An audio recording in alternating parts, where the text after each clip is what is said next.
Hey, what's up, everybody? Welcome to my YouTube channel. My name is Denise Gonzalez for those who do not know me. And for those who do, welcome to another show of Latin Explaining with Denise, all about finances and business. I see a real deal.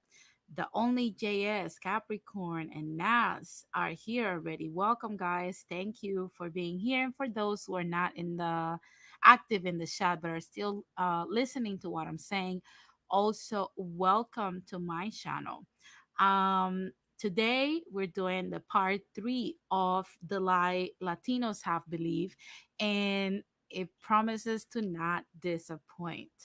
Now, usually I keep my videos under 3 hours, but I have the feeling that today's topic it's gonna take a little bit longer to unpack. There's a lot of stuff happening in the Latino community, so we have to start discussing a lot of things. But before we start, please like, subscribe, and also donate to support the channel. And don't forget to hit the bell for notifications so that you don't miss part 4 and also any one of the shows that we do here in Latin Explaining. Without further ado,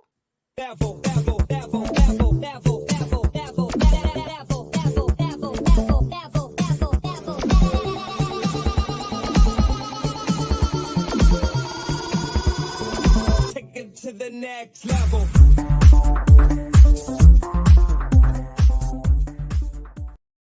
now, guys, like you guys know, hola Morena, nice to see you here early today. Everybody made it today. I'm so happy. Thank you.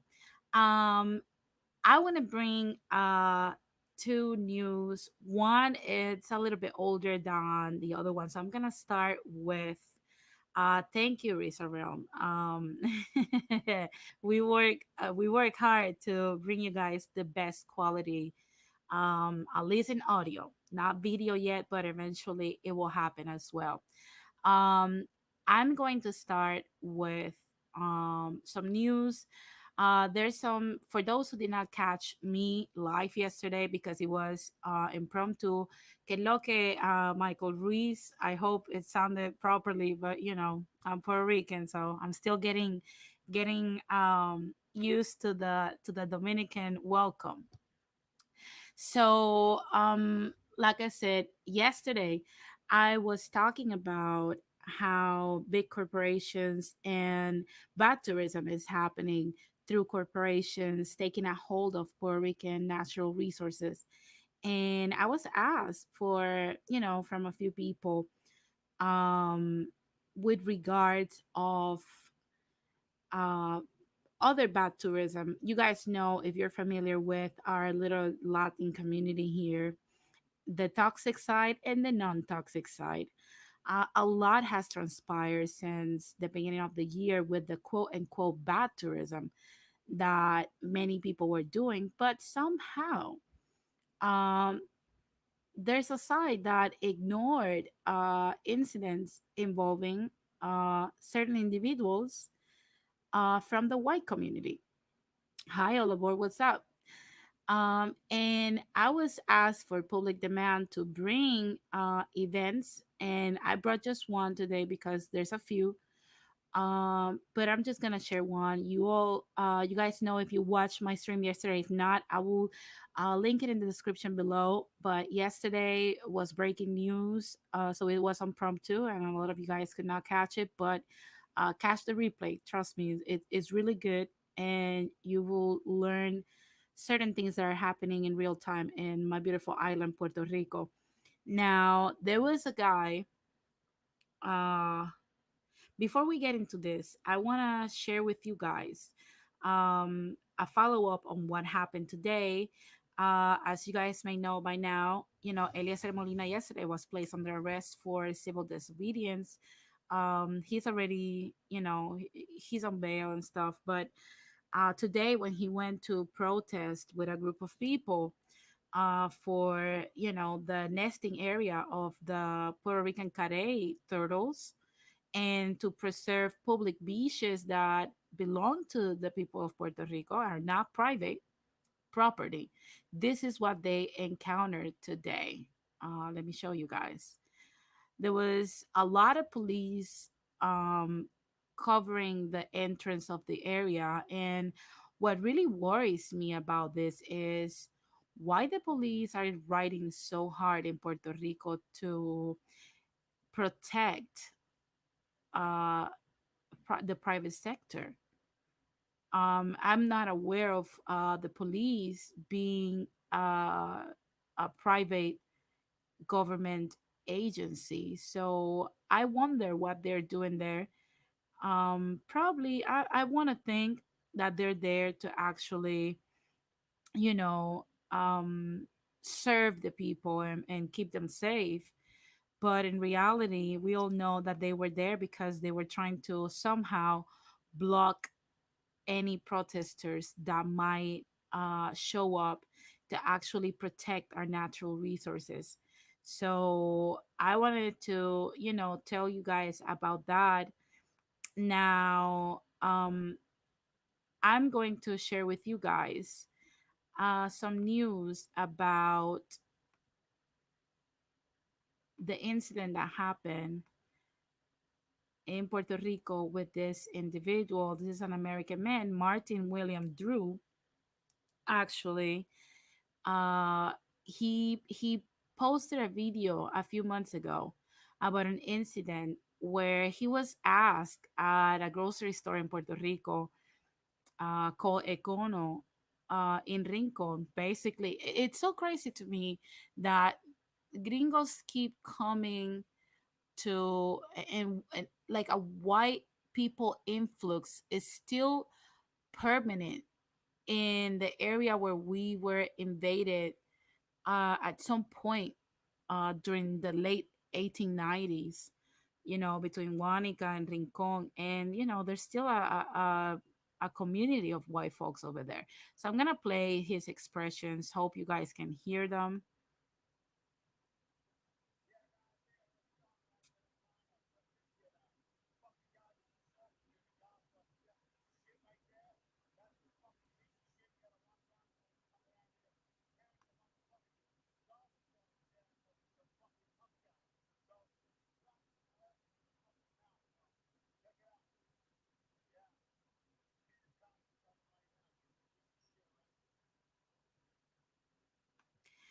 So basically, this man, I don't know if you guys could hear it.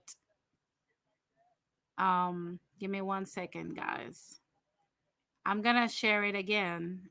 Um, but I'm going to share it with a little bit more of like a better audio so you guys can actually hear it. He's basically, okay, I'm gonna tell you guys what happened. Basically, this tourist has been living a few years in Puerto Rico, so he knows already the way of the land. However, he went to the grocery store and he tried to do a Karenism on Puerto Ricans. And he went over there without a mask because to him that was not something that was necessary because his freedom and everything. So basically, when the employee at Econo asked him to put on his mask, he spat on his face.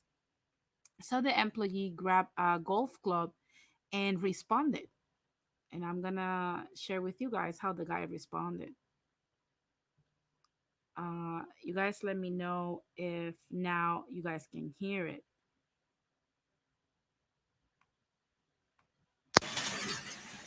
Yeah, guys, here, how's it going, man? I'm at Econo. Check this shit out. Fucking guy just assaulted me with a golf club. See that piece of shit right there? That's the fucking piece of shit you gotta watch out for when you come around here carrying a motherfucking golf club, Sheriff, like he's some fucking tough guy. So he decided to blast me in the fucking mouth. So check it out. Yeah, the cops are coming right now. Get this piece of shit arrested. Yeah. So basically, let me got you guys let me know. Press one if you could hear it, press two if you could not hear it. But basically, the employee at Econo in Puerto Rico hit him with a golf glove, and he thought that he could call the cops and actually have him arrested.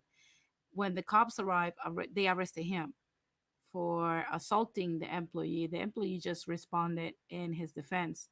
So, news flash to, white privileged gringos, in Puerto Rico, Karenisms don't work. Okay. Save them for the US. Okay. Karenisms do not work in my island. So it has been tried, it always fails. Keep it to yourself. Now, on other news, you guys know I have covered the takeover of Luma Energy in Puerto Rico. And unfortunately, there's a sector in Puerto Rico that still doesn't understand because they're upset at the current power company called Autoridad de Energía Eléctrica. And because they're upset, that they literally give the poorest and the most mediocre service. And don't get me wrong, I agree with them.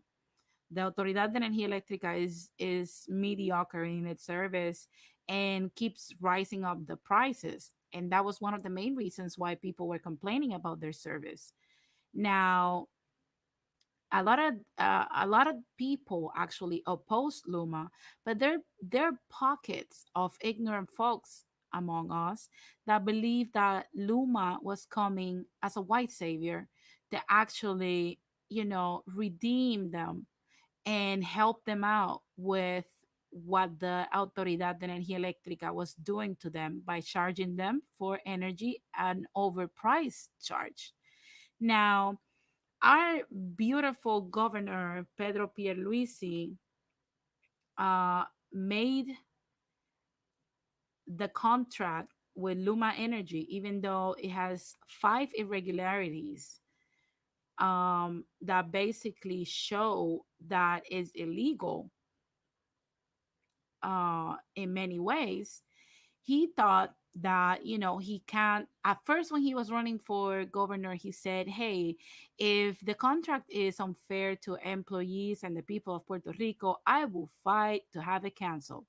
Once he got himself in the Fortaleza and the governor's mansion, he said that he has to uphold this contract. So as you can see, Pedro Pierluisi's loyalties expired, as Tomas Rivera Chat said in the past. Now, the problem that we're having with Pedro Pierluisi and this Luma contract is that a lot of people had their accounts transferred to Luma Energy, and they woke up from having their accounts current with the Autoridad de Energía Eléctrica. They woke up to bills like this. All of a sudden, they owe $0 to the Autoridad de Energía Eléctrica, and now to Luma Energy, they owe amounts like this. and also owe amounts like this. So, I mean, a lot of people felt cheated when they faced this. And they were like, why, if I just started and the Autoridad de Energía Eléctrica charged this individual, Spear Torres, $117 a month for their light bill? With Luma, this month, they're paying a whooping $669. So for those low taps that believe that Luma came to save them, I'm sorry for the, well, not sorry, but the emojis are hilarious. Um, Let me tell you something. In June 13th, if you don't pay the 669 and the 21 cents, you're not gonna have any power. Same can be said for this person that had also their account current, but all of a sudden they owe 1,400 to Luma Energy because they need their money and they're going to get it. Now, a lot of people in Puerto Rico felt enraged by this, and the majority of this group of people, it saddens me to say that it was between the Autoridad de Energía Eléctrica ex employees and the feminists.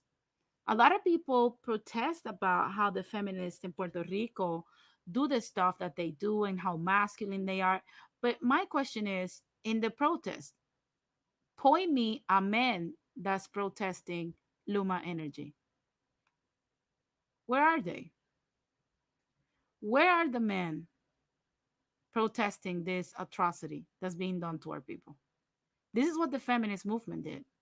They paralyzed the freeway to protest Luma, to support the Autoridad de Energía Eléctrica employees. Where are the men? Where is the rest of our community? Where is our diaspora? Radio silent. Now, on top of that, as if that wasn't enough, I kept digging on what other resources are being exploited in Puerto Rico. And trust me, I could do a 5 hour stream on this stuff. But I found something very curious. Recently, our national forest El Yunque has been protected, deemed protected for a lot of the species of animals that they are home to. Now, for some odd reason, researching on the internet, they're selling the outskirts of El Yunque, which is, I believe, 223 acres, 255 acres, with a river and a dwell and a lot of trees and mountains for $1.8 million. You could acquire a part of the national forest of Puerto Rico for $1.8 million. To be honest with you, 250 acres in a national forest, in my opinion, at least if you're gonna sell them for $1 billion. You know, so yeah, Morena, who can afford to pay that light bill? I don't know, man. But like I said, people believed what they wanted to believe and they were fooled. It's the same thing that happened with our airport when the Mexican company bought them. And now look at all the taxes that we have just to travel out of Puerto Rico. And the same thing happened with the Puerto Rico Telephone Company. And you guys have seen what has happened with the Puerto Rico Telephone Company that was also sold to a Mexican company called Claro. And Claro has turned its back on Puerto Rico a long time ago. Now, going back to the whole Luma Energy, as you guys can see, I'm just sharing some of the pictures of. Now, you guys tell me, who do you see fighting for our interest? This is what I was telling Radical Latino when he did an interview on me. A lot of these low taps don't like that it's a woman telling them what they have to do in order to protect us, in order to protect our community and to support us. But my question is, if you don't want to see a woman, where are you? If you don't want to see us, Where are you? You know, it's crazy that it has to be us once again denouncing the atrocities that our government and the oligarchs in our government do. It's crazy to me. But hey, probably I don't know what I'm talking about, right? Let's just focus on who I'm married to, and yeah, Morena, siempre the woman, siempre the woman. It's always the woman, unfortunately. Brotep says you can't get natural. No, Oliver says you can't get natural resources back. Yeah, you can, because you don't know what you know. And Brotep says they're selling our nations piece by piece. Yeah, you never know what they're going to do with that piece of land. They're probably going to privatize it and then charge us to go into our country that used to be free. That's hilarious. And Brotep, yeah, to add to what you're saying, they're selling us our nations piece by piece, and when there's nothing left to sell, guess who they're gonna sell less next? I'm sorry, us. So good luck, fellas, for those who believe I'm full of shit. Now, like I said, it's a lot to unpack between Dumb and Dumber ruining the nests of carets in Puerto Rico and a lot of other stuff. And these corporations and contractors and developers doing the stuff that they're doing to the rest of the beach of the north part of Puerto Rico. And what's happening with Luma Energy, which is another hostile takeover by corporations in Puerto Rico. you know where are we going to land? I do not know. What I do know is that sadly, a lot of our people are not going to do what it takes, and in my personal opinion, we have to do it ourselves. um we have to be able to defend our land. And like I said before, if it has to be us, the woman, then it will be us.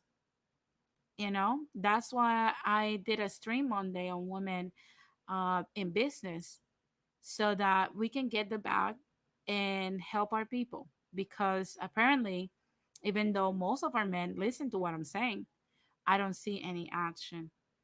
And I know there's a lot of men in Puerto Rico protesting this, but the majority is just the ones that are affected by the Autoridad de Energía Eléctrica. I wish more people were over there, protesting the right way, the effective way. That's the right way. It's not, I'm not going to focus on what they do or if they're violent or not. I don't care about that. The right way is the way that works. I don't care what it takes. The right way of protesting is the one that's effective. As long as it's effective, it's the right way to protest.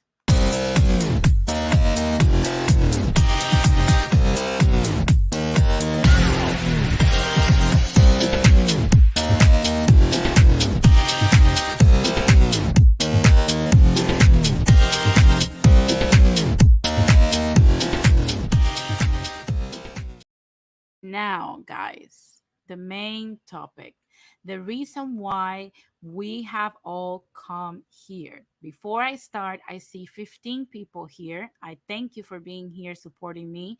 Now, hit that like button and subscribe, and also donate if you can to support the channel.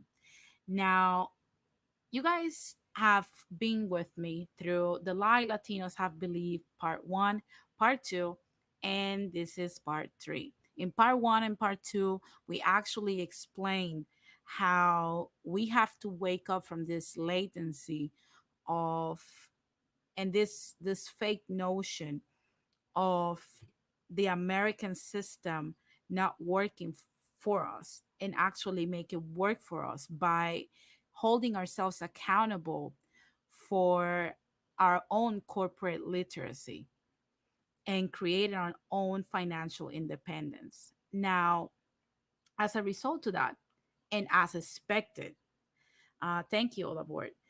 A lot of people from the toxic side and the non-toxic side of these Latin YouTubers, you know, came at me saying, that basically they do not necessarily align with the concept of prosperity and success in the US. And that kind of, you know, resonated with me because unfortunately for them, that's part number three.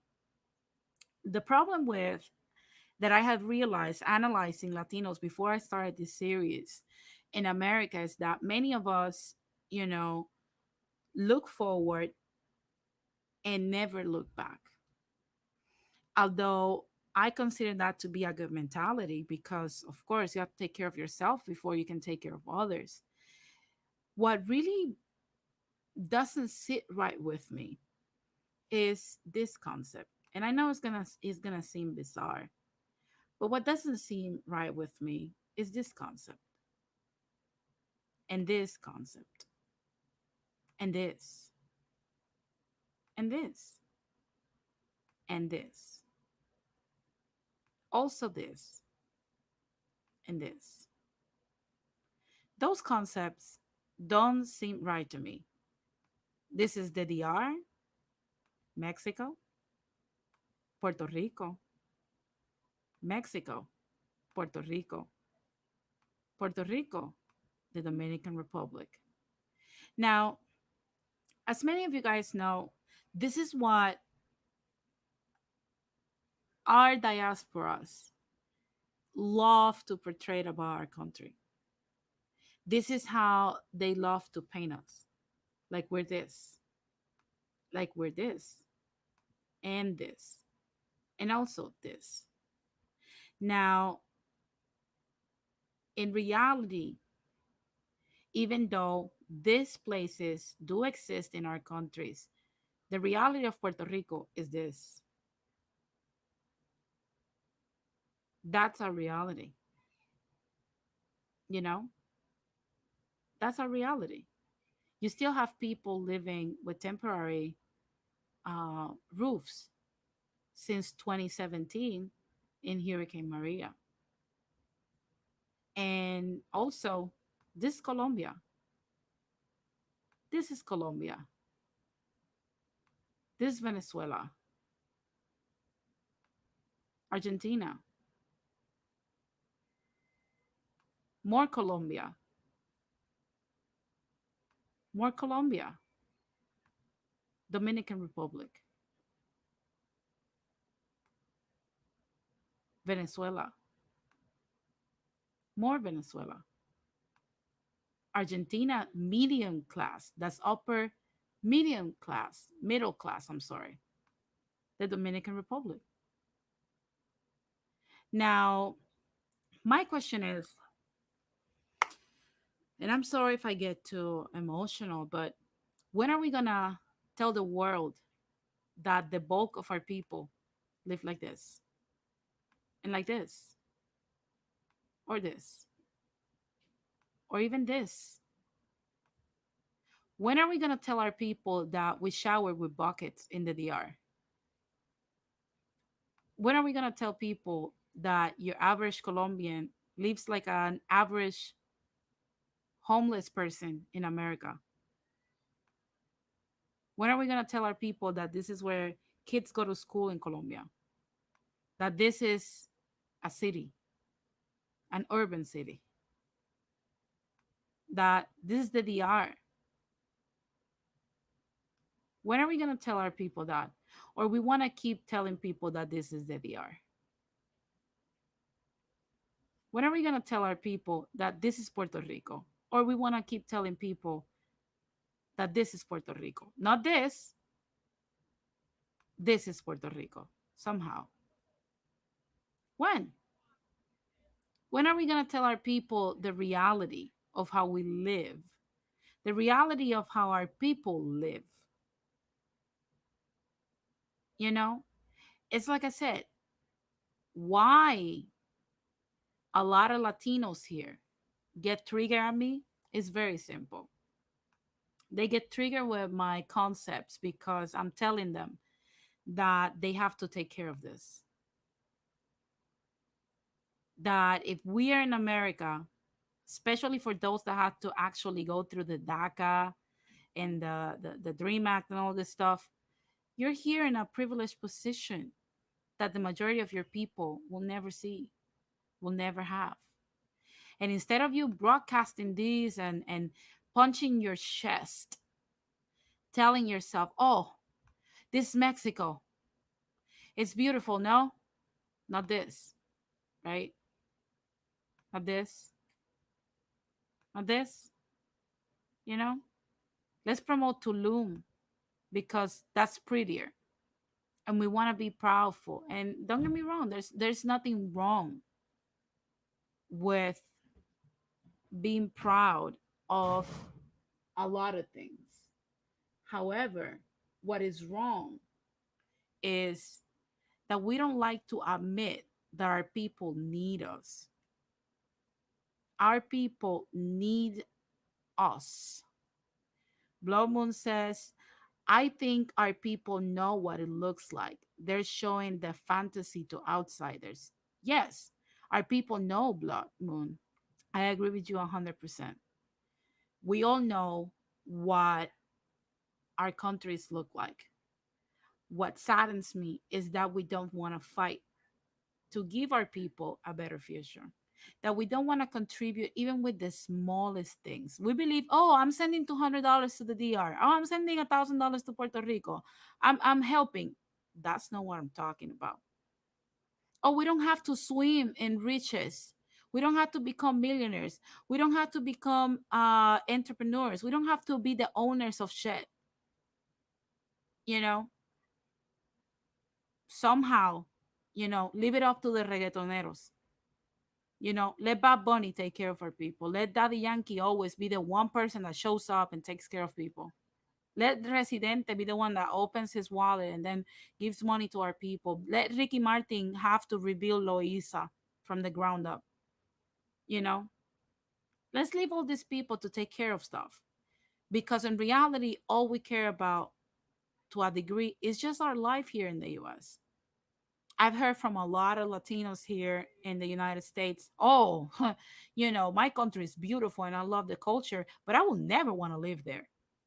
Wow. That's the lie that Latinos have believed, at least in our countries. There are people are coming here because there's a lot of opportunities. I call that bullshit. I call bullshit on that. I call that bullshit and laziness and cowardice. Because you're lazy and a coward and full of shit, pardon my French, of course, you don't want to do even the tiniest thing to get educated, to actually bring some stuff to your country, to actually be the owner of something in your country, because it's better if the white man has it and then we can complain later. It's better if, the black man comes and builds stuff and then complain later. Oh, but we're policing other people's uh relationships, other people's ethnicities, other people's degrees of blackness. That we can police. We are not going to police corporations taking over. We're never going to police our knowledge in corporate literacy. We're never going to police our lack of ownership and our lack of courage to actually make something happen for our own people. We're not asking you to become Bill Gates. We're asking you to actually own something so that you can branch out and bring it to your country, or at least create some jobs. Imagine if the 10 million Caribbean Latinos that live here, each one of us creates 7 jobs. That's 70 million jobs that we can give to our people. That's what I'm talking about. And the fact that we have to actually break it down for people to this level so that they can actually understand, because their minds are so tiny and they're so selfish that Do not do anything as long as it doesn't benefit them, because here, I don't have to complain about nothing. I don't know why other people complain about oppression, because I have a roof over my head and I can eat today from the 7-Eleven a hot dog, but I'm good. I'm making minimum wage, so I'm good because I came from places like this. So an American cheeseburger is good when you come from a place like this and like this. Living in the ghettos here, at least there's running water, right? You don't have to wash yourself with buckets like in the DR, right? You don't have to live like this or this. So I'm good. I made it. I'm in the American dream, because my kids don't have to go to school in this, you know? But in the reality, our people are living like this. And you're not thinking about the kids that live like this, that this is their way back home. There's no school bus. There's no shiny yellow school bus. I'm sorry. This is their school bus. This is their path from school, right?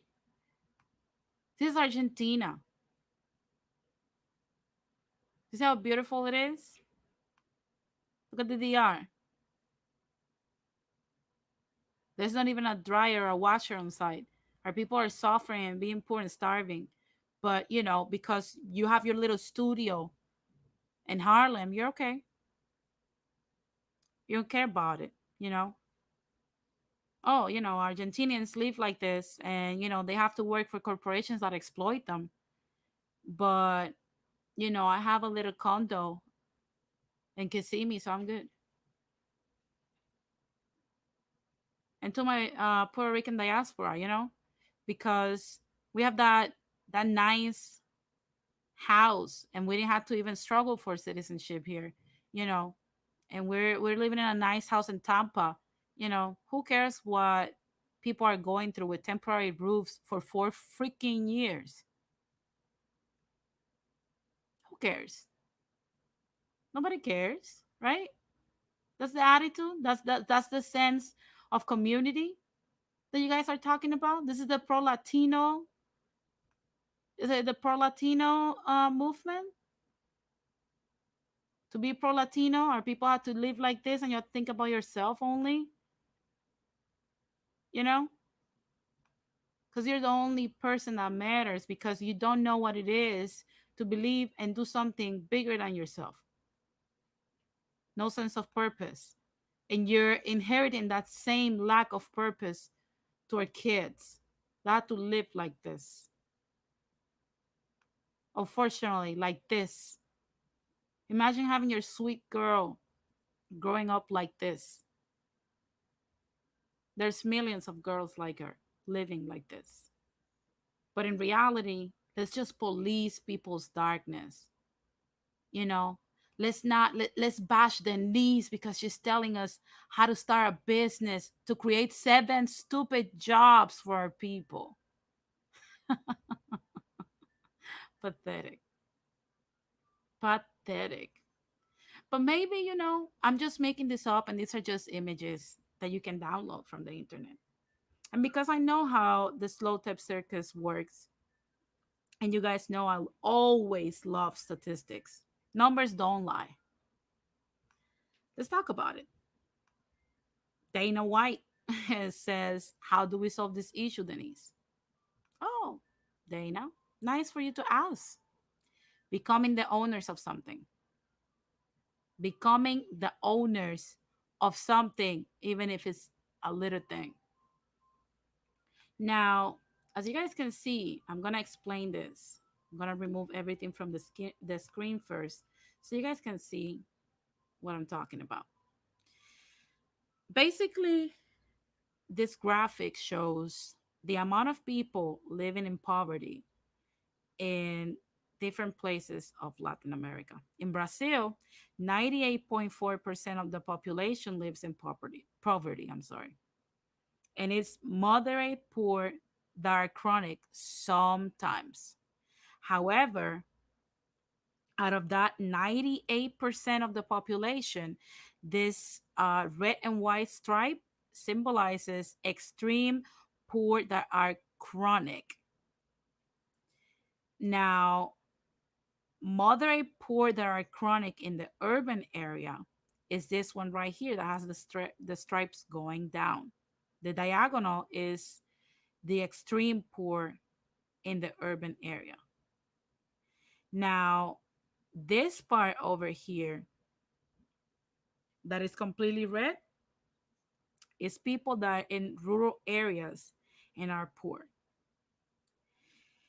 Now, 98% of the population in Brazil are poor, and out of that 92.8% are extreme poor. That means chronic poor. Now, in Colombia, the number is 98.3, but out of that, 88.9 are chronically poor. Not that bad, right? Now, in the Dominican Republic, 99.2% of the population are poor. And out of that 99%, 96.9 are chronically poor. And Ecuador, 97.8% of the population is poor. And out of that, look, they're doing a little bit better. 75.5% of the population are chronically poor. And Honduras, you can see the number, Panama, Peru, Paraguay. And it's like I said, and this is El Salvador. El Salvador is just crying in poverty. Now, I love how, look at what the Capricorn Way is saying. He says, most people in the US actually live in poverty. Doesn't compare to Latin America, but don't get it twisted. Americans are broke. Capricorn Way, point me in the direction because probably I'm lost, you know? Point me in the direction where in the US, which urban, because this is considered urban in our countries. Let's not forget that. Where in the US, in an urban area, people shower with buckets as a thing in a whole city. Name me cities in the US where people actually have to do this for a living. Not because the water is polluted, not because of the, no, because there's no running water. Name me a community in America that looks like this. Name me a school that looks like this. Name me a community that lives like this. Name me a school road that looks like this. Name me a whole town, a whole state. This is Medellin that looks like this. Name it. Name it and I'll believe you. Yeah, Skid Row is not a city, Domi. Skid Row is not a city. And I said at the beginning, the average the average Latino in our countries lives like your average homeless person. I stated that at the beginning in case you missed it. So it's like I said, Capricorn, I live in California. Most people live in houses in California. So it's like I said, stop resisting the truth. A lot of here, even Blood Moon, accepted in the beginning that a lot of us know about this stuff. Most of us Latinos know that our countries look like shit, but not a lot of us are willing to talk about it and admit it, like Blood Moon just said. We like to sell the fantasy. Did you miss that? So it's like I said, where is the resistance? Where is the effort to stop selling this bullshit to people and this bullshit and this bullshit and start showing people this? Start showing people this and stop showing people this and stop showing this. And I want to know, it's like I said, I want to know how many of y'all actually, how many of y'all actually, look at what Olabor said. The power goes out almost daily in the DR. Yeah, the same thing happens in Puerto Rico and the same thing happens in Mexico. And in the DR, there's places with no power grid. Same in Mexico, same in Colombia, same in Peru, same in Ecuador, same in Guatemala, same in El Salvador, same in Honduras. We can keep the list going all day, every day. It's like I said, my question is, when are we going to start telling the world the truth, telling ourselves in the mirror the truth? When are we going to fight for this little girl? When are we going to do something about it? When are we going to stop selling the lie? When? When are we going to stop as a diaspora? And don't get me wrong, I know there's people that have never visited their countries here as a diaspora because they're second and third generation and they're disconnected and blah, blah, blah. But I have a question. When are you going to stop believing this lie and this lie and are going to start believing the truth? That the majority of our people can afford this and can afford this and don't live here. The majority of our people live like this or like this, and that we got to do something. When are we going to accept that truth? Hmm?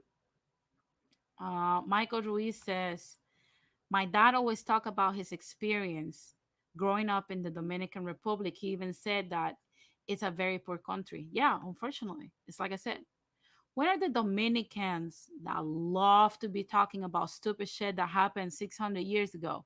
When are they going to start talking about this stuff? When are they going to start talking about, hey, let's gather together, make some money, bring it back to the DR, establish a business, and employ our people for a fair pay so that they can have livable wages and actually get out of the conditions that they're in?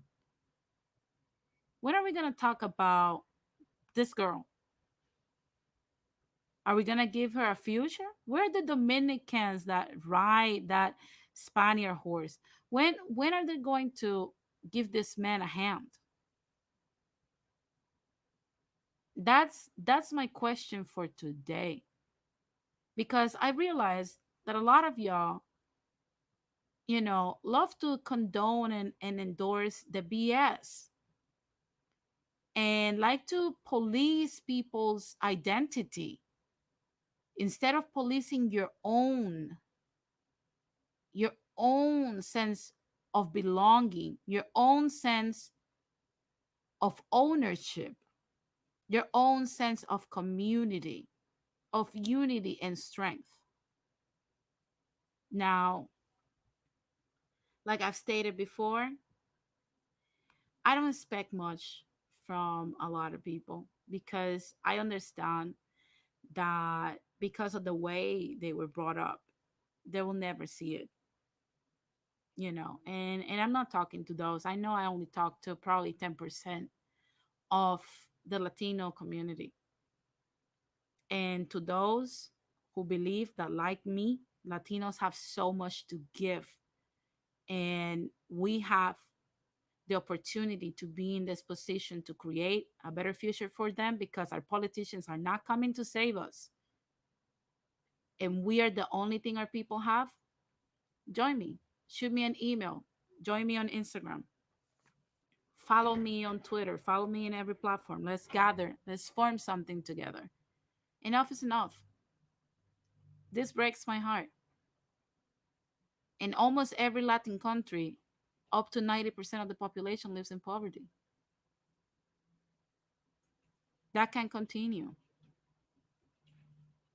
And out of that 90%, 90 something or 80 something percent, at the lowest, 75% lives in chronic poverty. So if you actually do care about Latinos, if you actually care about our countries, please reach out to me. Let's make something happen.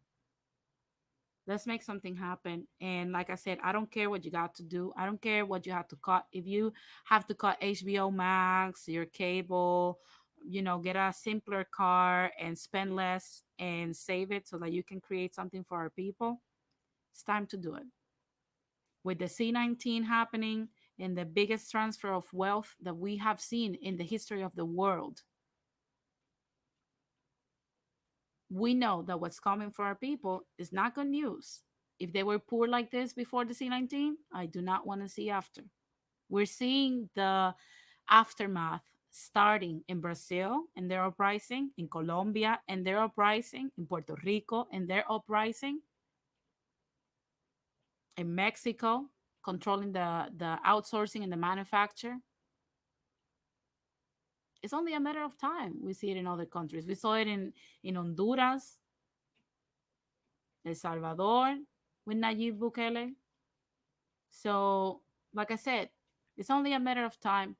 We only have, in my opinion, a certain amount of years before this stuff literally goes to hell. And we have to stop playing around. We're not kids anymore. Okay. So, but I could be wrong. I could be full of it. I could be, probably I don't know what I'm talking about. Probably, I'm not educated in the subject like certain individual. Shout out to him. Probably I don't know what I'm talking about. And for those who think that I don't know what I'm talking about, or if you think I know what I'm talking about and you wish to share your thoughts, I'm going to share the link. But before I share the link, we're going to go on our usual intermission. Look at what Blood Moon said before I go. She said, I believe it was Sammy Sosa who built a mall in his hometown. Yes, it was him. That's what I'm talking about. That's exactly that's exactly what I'm talking about, Blood Moon. You nailed it in the head.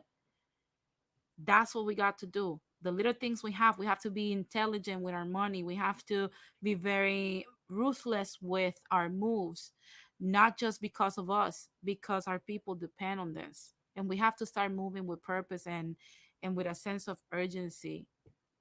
We need to stop waking up like it's a freaking accident and start moving intentionally. Now, I'm going to drop the link, but before we go into, the sharing thoughts with other people, you guys know I always go into intermission, and this time, trust me, I need it because this subject, uh, it's really sensitive to me, and it breaks my heart. So I'm gonna take some time. You can still come in. I'll have you backstage until I come back, but definitely, like I said, let's link up. Let's make this happen. No more time for stupidity.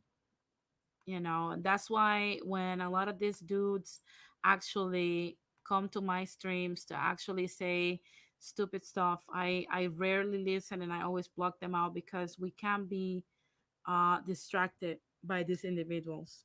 Our people are dying, our people are starving, and I want to see my people thriving, and I don't want to see any more hunger. So it's 4:54 when I'm at. I'll be back in a few minutes. I need some time away from this. So stay tuned. We're coming back with people's thoughts.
We are back. We are back. We are back.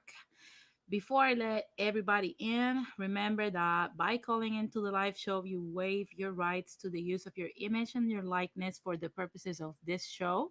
And also remember to all the people watching either on the replay or live with us that the views and statements of the guests do not necessarily represent those of the channel, myself, and or those of the other panel members, as some comments may be offensive to select groups of people. Now I see that I have Jose on board and Bro Tep in the back. Sundown went away, but I'll bet he'll come back. Now, how are you guys? How are you guys doing today? Good What's evening, good? What's everybody. good? What's good? Hi, Denise. All Hi, right. it's nice to hear you. Oh, and hi, Jose. Hi, Brotep. Yep. What up? What up, Good everyone? evening, all aboard. Good evening. So, Jose, what are your thoughts on whew, everything that I have unpacked today? Unfortunately, I didn't catch the beginning because I just finished a virtual meeting with my local. But we do not have a true concept of poverty here in the United States. Okay, when you compare what's the poverty for your citizen here, and then you compare it to say El Salvador or Colombia or the Dominican Republic, there is no comparison. The difference is night and day. And unlike some people, I actually visited some of the countries. And actually, when I was in Medellin, I was in a one of those lift ride things, and I can see from the distance the people living in poverty. So it's no joke. Yeah, definitely, definitely. Like I said, it's really crazy to see. Blood Moon says, Denise, you were born and raised in Puerto Rico. Most of these peoples on YouTube are Americans. They don't know what it's like to live in Latin America. Yeah, for sure. Blood Moon, I agree 100%. A lot of them Yep. are not, and this is the thing. That's okay because I've realized at this point we're two different communities, but they have to be genuine about this. Don't count us in for your stupid agendas if you're not willing to put blood, sweat, and tears, and invest them into us. Stay with the Americans and be an American version of us, and that is okay. And we'll still let you rap us and all this stuff because you feel proud of our heritage and whatnot.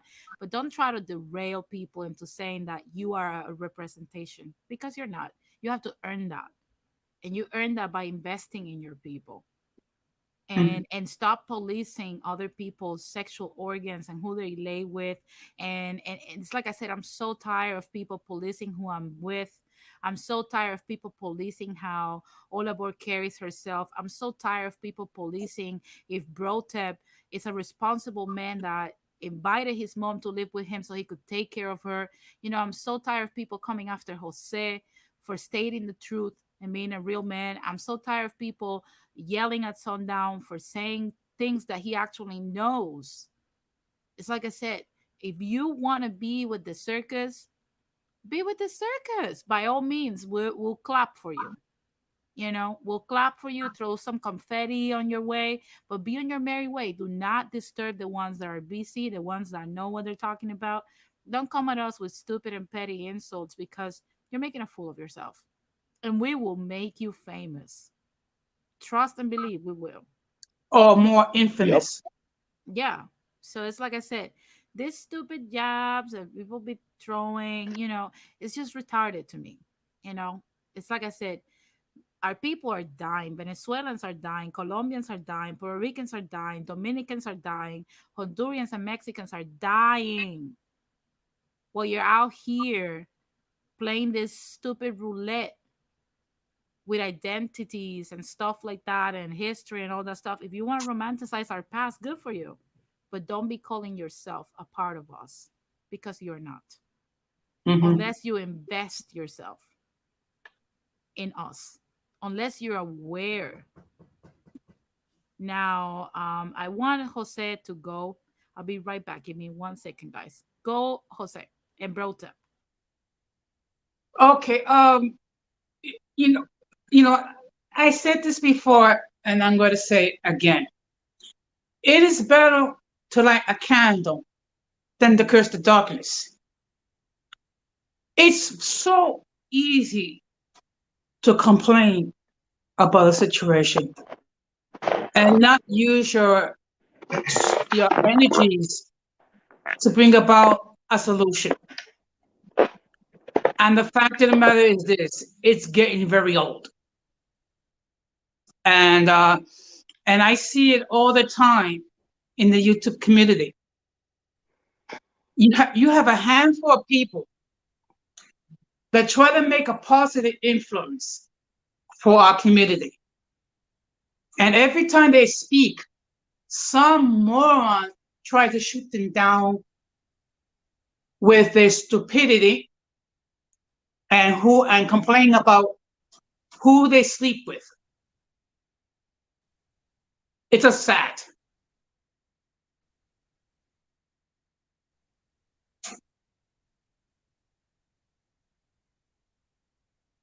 Rota? Now, I'm here. Brota. I was eating, but Okay. because I had to run out. I'm the reverse of Jose. Jose caught the beginning, didn't catch the end. No, caught the end, didn't catch the beginning. I caught the beginning, didn't catch the end, the main topic. Right. So I'm guessing from what you said and what Jose said that we're back to the old song and dance with these people, where we have first world problems masquerading as legitimate concerns. Right. Many of these people have never had a change of scenery. Somebody like Sundown, who from what I gathered is changing scenery all the time, depending on where the military sends him.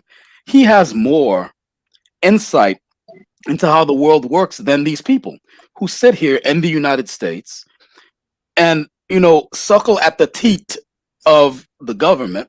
One particular guy, I won't name him as to not be mean, but he let me sec. He legit admitted that he's here to freeload and then leave, right?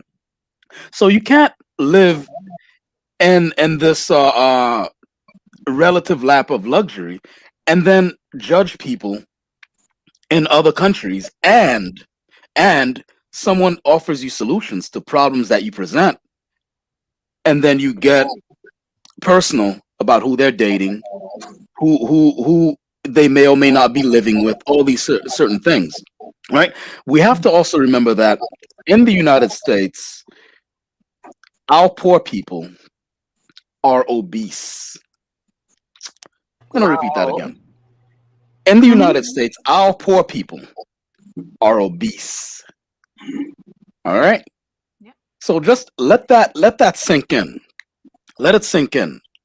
Next time that there's a power outage in your particular block or wherever the residence that you live in, and the power's out for 3 minutes, and you see all you and your friends lose your minds, and then think about those of us who have experienced living out in the outskirts of the United States, right? Where we're dependent on generators. Some segments of the day you get lights. All the homework better be done. All the All the watching, all the all the cooking, watching of everything. TV better be finished. All the ironing for your school clothes for the next day. All of that better be No, you done. can always put it under the mattress, and you know that, Rota. Yeah, that's true. No, Nah. but if you want a crisp, you know what I mean? If you want that crispness. But these people don't have perspective. That's what it is. There's a thing that many Haitians do here, where when we have young young kids, like they get out of line, well, let's say they join gangs, or they get into their whole Paris Hilton feelings. I don't like what you're cooking these days, mother, right? We send them to Haiti for 6 months. Okay, we send them to Haiti for 6 months. When they come back, they're correct. When they come back, they're Carlton Banks. All right. When they leave, they're Hillary Banks. When they come back, they're Carlton Banks. So I think some of these people, I won't name them here, right? On my platform, I'm messy. I'll name them there, but I won't name them here.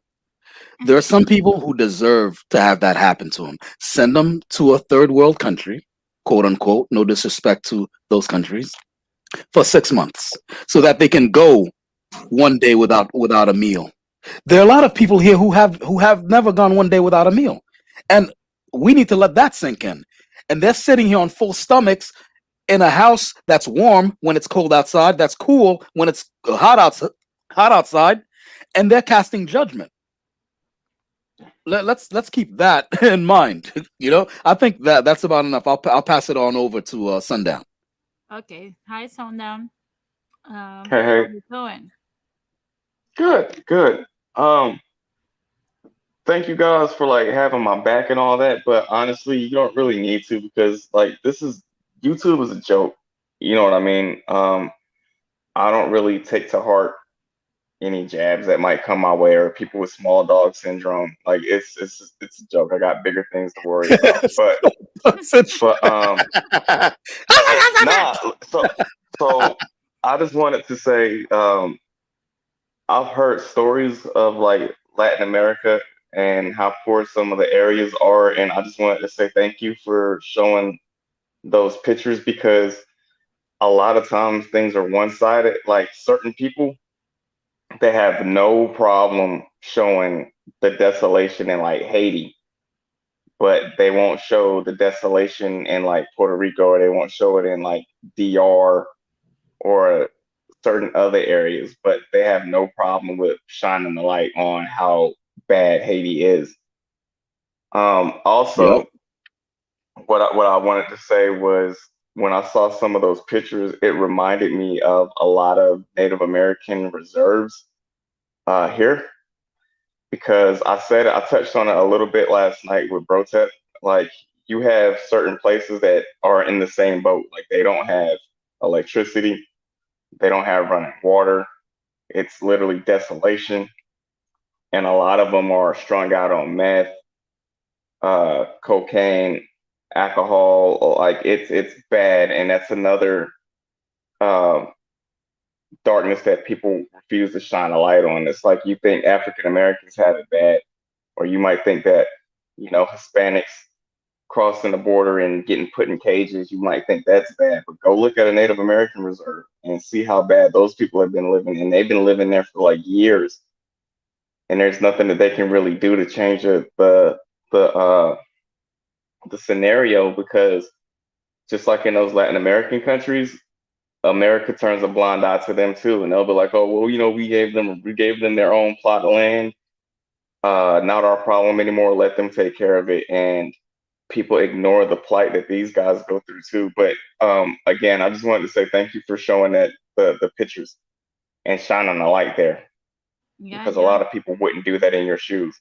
yeah, yeah, They will only show the resorts, they will only show the really good places, and they might say, well, Puerto Rico has got some bad areas, or DR might have some bad areas, but they would never show the pictures so that you can get a glimpse. It's one thing to hear about it, it's another thing to see pictures because I yeah, would have never thought it was that bad. yeah. It's. I'm telling you, the amount of poverty in Latin America is heartbreaking. I mean, that's the only way I can describe it in a PG-13 way. It's devastating, and it's something that every time I see some of the diaspora here, oh, but there's also poverty in the US. Oh, newsflash. then what are you doing here? Why you did not went to like a better place? Why you fought so hard to be in this country? Because you know full well, just as I know, that in our countries, poverty is real. You know, peasantry is a luxury in our countries. That's why a lot of people come here, and when they leave the peasantry life, they're like, oh, I don't know why black people are complaining because I'm a happy peasant. They don't know what poverty is. Excuse me. It's like I said, what is your contribution to your people if you're only what? We're only here 56, 60 million of us is only here. 700 million are back at home starving, living like that. You guys just saw the stats. Almost 90% of our people are living in chronic poverty. You know, at the very best, 75% were chronically poor, you know, in the better countries. So I'm like, you know, I really don't understand what they're trying to front with, because like I said, they always show the beauty parts and the places that the majority of our people don't have access to. You know, the bulk of our people don't have access to that luxury life. They don't live in Tulum, Mexico. They don't live in Condado in Puerto Rico. They don't live in Punta Cana, Dominican Republic. They live in Santo Domingo. They live in Los Haitises. They live in Caimito, in Puerto Rico. They live in Cañaboncito, that's where I'm from, in La Muda. It's like I said, people forget often when they come here, if you have not go to your actual country and have to fight for every meal, you don't know what Latin America is all about. You don't know stuff. You have to decide either feed yourself or pay the bills. And that's in the best countries. Like my country is considered quote unquote one of the most urban areas. And there's still hunger in Puerto Rico. There's still poverty. You guys saw it. Temporary roofs for 4 years. Imagine when it rains. We live in the tropics. It rains every 2 3 days. Imagine having a temporary roof in a house like this, and you know full well it rains the majority of days, and that's all you got to protect yourself and protect your stuff. Imagine your furniture, your food. Imagine you're sleeping and it rains during the night. What you gonna do? Where you gonna go? Imagine living like this. This is Puerto Rico. This is a U.S. colony, the quote unquote progress, but we like to say that this is Puerto Rico when we know the majority of our people live like this. The bulk of our people live like this, you know, and it saddens me, you know. And we like to say, oh, this is the DR, this is Mexico, when in reality, this is the DR. This is how people live in Mexico. Come on. It's like I Jesus. said, it's I don't know, I don't know what kind of heart people can have to actually say this kind of stuff, you know. But it's just, it's disgusting, this behavior, to a degree, you know. Now, all aboard, how are you doing, girl? I'm doing good, thank you. What do you think about, you know, today's topic? I have a lot of thoughts, but first I wanted to address what Sundown was saying, with even with the Native Americans, because in Florida they have reservations, and they were able to capitalize on their lands, and the government did almost everything they could to stop it. Right? Florida decided that gambling was illegal, and then the Native Americans said, you know, this is private land. We're gonna open casinos, and it was very prosperous. All of a sudden, there was a voting thing where they wanted to make like gambling right offshore. Right? I Yeah. voted that down. No, because that's their money. You know, so there's always things that America does to make everyone else poor. Yeah, But look at the pictures that Sundown is sharing of Native American reservations, but they always The, like to point the Native Americans as having these beautiful modern Yo, huts. Yeah, there what are the hell? places yeah. on reservations where they have to get water like brought to them because they don't have running water, They right? love to paint them out as, oh my God, Native Americans have it good because they get some reparations. Look at the reparations that they give Native Americans. Would you want some of this freaking reparations? Oh, she has a pool. I saw a pool. Yeah, Wow. look, this is an infinity pool. Yeah, that's their infinity pool right Yeah, there. that's their infinity pool right And there. Look at that's the this. majority of Native Americans. Only a few tribes have been able to capitalize Look at this. on. Oh, but they gave them reparations.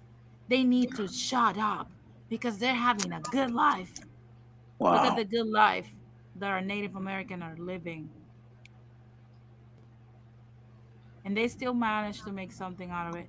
Look at this. Look at this picture. Africa, Haiti, Mexico, USA reservations. It's the same imagery. Hmm. I'm gonna highlight that.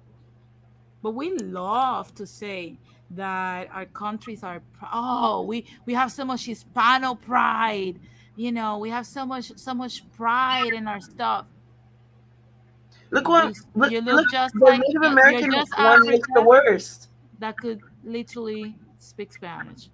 That's it. Yeah, that Native American one, that pic that you're looking at, like that's made out of cardboard boxes, man. Yeah, that's There's nothing.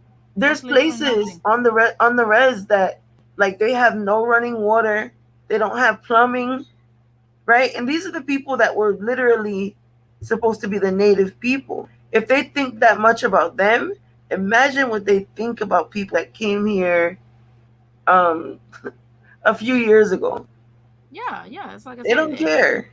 they don't So care it's about up to us to care. So my thoughts are that it's a fool. You're a fool if you believe in this notion of being better than anyone. I think that we can all just empower ourselves. If you can get to America, that shows that you have the potential to be able to go further. Don't be comfortable in your current position. And there's yeah. like, a, a, I want everyone to strive to be a boss, but not Morena or Blood Moon. You guys can work for me. It's a no. They are their own bosses at this point. But Morena, Thank we you. cannot have. Yeah, we All of what cannot. is so petty. Yeah, we cannot have Morena and Blood Moon be the part of our community that has to take care of us. That's what I'm talking about. Morena and Blood Moon already did their contribution to their generation. Our generation has to take care of our freaking future. Morena and Blood Moon already are taking care of their generation and their own problems. The same with Jose. And it's crazy because they're usually the ones that you see saying, yes, this is a reality. Yes, this is what's happening in our countries. And our generation is just living the fast life, thinking that they're gonna have it better somehow. But I'm like, where the money is gonna come from? Where are you contributing to the community that you like to? But we love to have the flags. We love to Mm-hmm. put up the flags. We love to put up all kinds of stuff. But in my opinion, is what the flag is going to do in your stupidity, in your identity, how your identity is going to feed the 90% of the bulk of Latinos starving today. How's your identity going to help children have a school with an actual roof on it And in you know that you have condition? to pay for these schools. That's one thing in Dominican Republic. I don't know about Puerto Rico, No, in but Puerto in Rico it's DR, like the US, it's free. oh, okay. But So but but I DR, will you have to come, pay. trust me, I will talk next week about a topic that was brought to my attention about this stuff. Look Also, at I want Morena. Look at Morena responded to you. She's like, no, "Boo no, no, boo, no. I Wait, am a before boss." I read it, before you read it, I wanted to just finish my point. Then I'll Go be ahead. very petty. Um, in DR, there's a thing where little boys they go and they shine shoes when they're on their lunch. They shine shoes. to make money to help pay for their education, Yeah. right? They shine shoes so they can pay for their lunch. So these children are working hard. American children have labor laws, and people follow them. In DR and in other countries, they have to work, right? A lot of children can't even go to school because they have to work. So that put that into perspective as well. Yeah, and it's like I said, a lot of these people are like, oh, I come from this, and I made a better life for myself. Okay, you're not a leader until you have created a leader that created a leader, dumbass.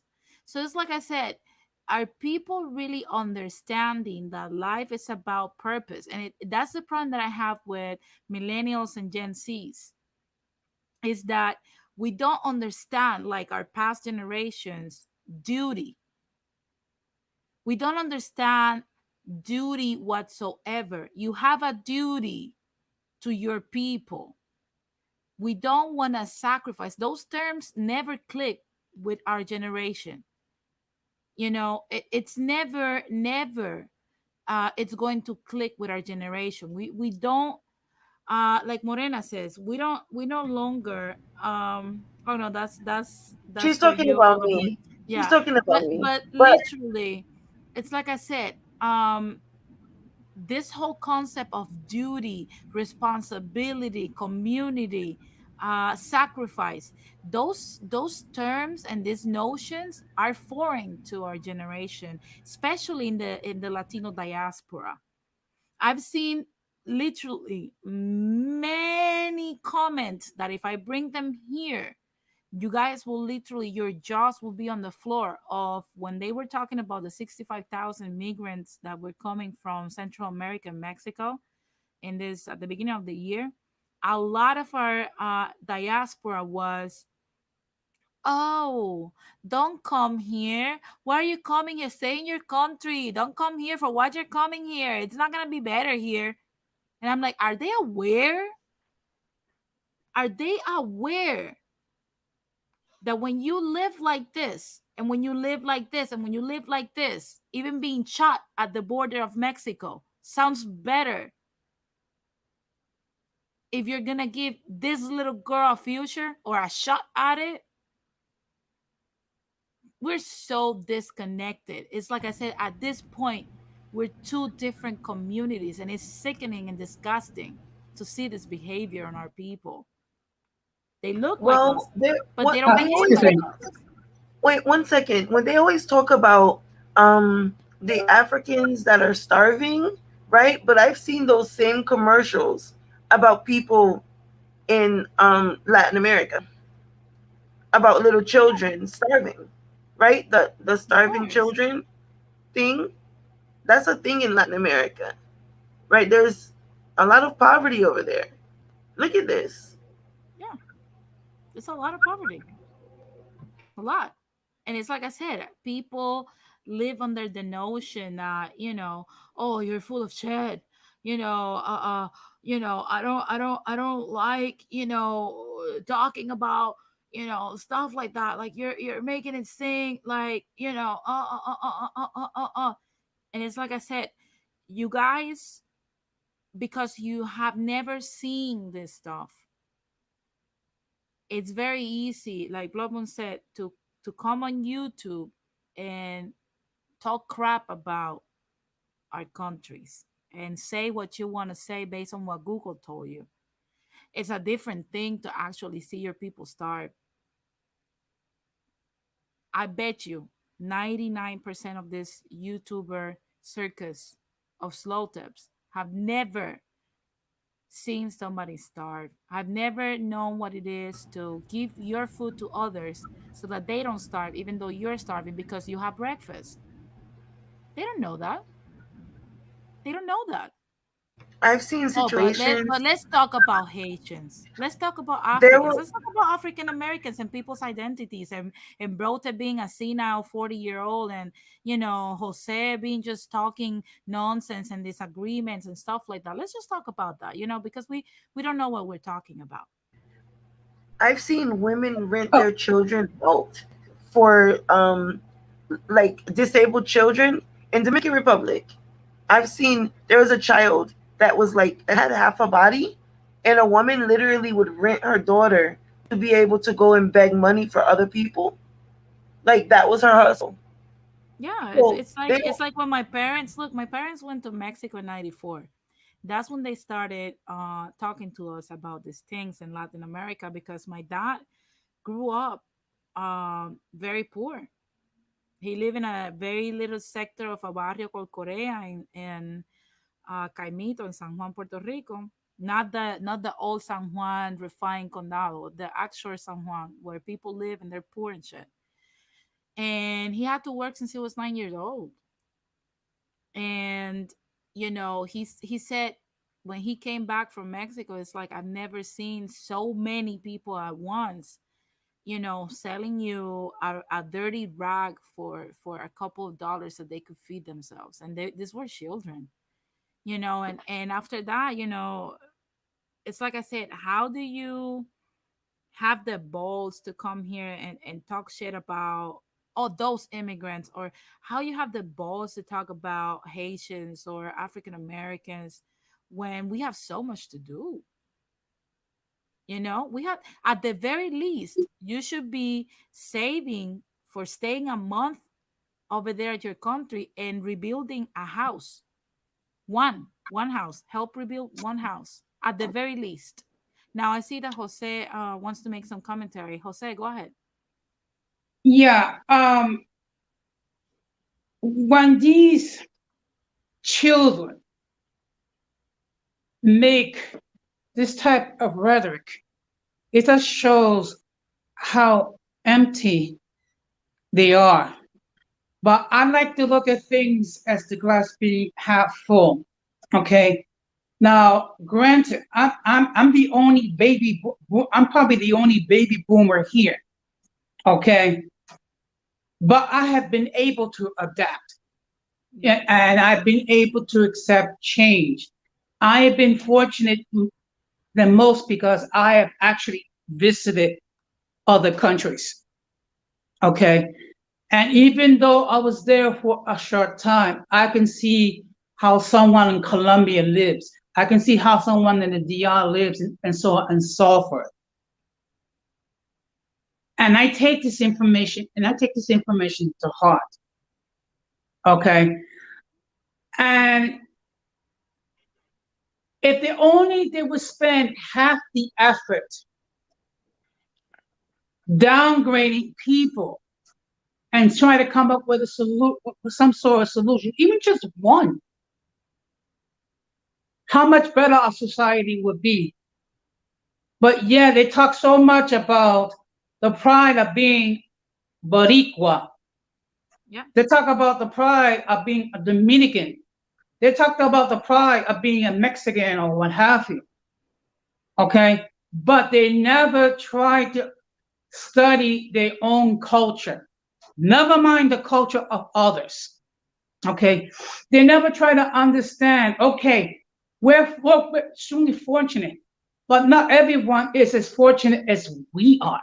Okay. We have opportunities to succeed, but many of those opportunities are not existing in the countries that we represent.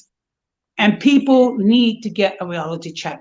And I think what they need to do is spend 6 months in El Salvador, 6 months in Colombia, or Honduras, or Mexico, and try living on the minimum salary over there Yeah. and see what it is to experience true poverty. Because even the poverty over here, it's subsidized with welfare, food stamps, Medicaid, Section 8 subsidies, and other types of social services. In many other countries, that's non-existent. So these people need a reality check. Let them go spend 6 months over there and come back over here and see they're still going to saying the same crap. Yeah, that's what I said to many of the quote unquote boricuas that I encounter on the streets. How many of y'all have lived in a actually barrio in Puerto Rico Okay. on 7.25 an hour and try to Yeah. make a living that is just as pricey as New York? Mm-hmm. On It's impossible. $7.25 an hour. Try to live like that in New York. And then sometimes, during the day you could be washing your clothes and all of a sudden no power. And then Mm-hmm. when the power comes back, oh, now your washer is destroyed because of the low voltage that you had. So you have to wait 6 months until the Autoridad de Energía Eléctrica actually refunds you if you had the money to purchase a new And not washing and machine. not and not only that, I cannot speak for the other cities, but here in New York, if for some reason you fell behind in your rent or you fell behind in utilities or whatever set of circumstances, you can apply for emergency assistance. Okay, call a one-shot deal, and then you have people who apply two, three, four, five times. Now, you mean to tell me you had emergencies five times, or maybe it's just that you didn't manage your money properly? So let's. You cannot compare the so-called poverty of the United States to the poverty of Latin America. There is no difference. There's no. I mean, it's like comparing apples and oranges, and Yeah. that's not real. No, listen, try to pay this monthly for energy on a 7.25 salary an hour, 7.25 per hour, or maybe this a month. This is month's May's uh electricity bill on $725 an hour, or maybe 897 with 4 cents a month. Try doing that for six You just months won't and have tell me, electricity. You won't have come back here and electricity. tell me, yeah, come back here and tell me that you're Puerto Rican, come back here and tell me you're Dominican. It's like I said, it's really it's really, I don't know, I It's don't understand. distortion. You can't put a name on it. Morena says no se puede, ni the minimum wage is a joke. Yeah, Yeah. you can't. Look, I live in Puerto Rico and I had to work at a fast food place. Then I had to do hair on the side and also work in radio to be able to provide myself with the normal necessities. And I did not live a life of luxury. And we're talking, I'm a sound engineer. Come on. Hmm. So it's But like I said, at the end of the day, you can be all professional and stuff. That doesn't mean that you're going to have a life of luxury in Puerto but Rico. this is Things the are thing. expensive, everything is imported. So you're When you still poor. show when you show the pictures of Dominican Republic, to me, it still gives me like happiness because you're supposed to just be happy that you're a part of the culture. You're supposed to be happy that you have like your community, right? Like this is still supposed to be happiness because your family is there. I don't know about that one, but Yeah, that it's is it's like I said, this doesn't make me feel happy. This no. actually makes me want to get into that picture, kidnap that girl and bring her here with her family and let them stay at my place until they get back on their feet. That's what You're that's what supposed I to feel be, when I see this but stuff. they expect you to be happy with this. This is supposed to be enough. Like someone has like a satellite dish, you can go over there and watch TV. Like make the most out of nothing and be happy with it. Meanwhile, the resorts, people are Yeah. living in luxury. Meanwhile, this is the DR they like to sell. Hmm. This is the DR they love to sell. Oh, this is the I will say DR. this. Sorry, go ahead. No, no, go I'll ahead, wait till you're Stefan. finished. Um, what I have noticed is that those type of people, they have a better appreciation for life than we do.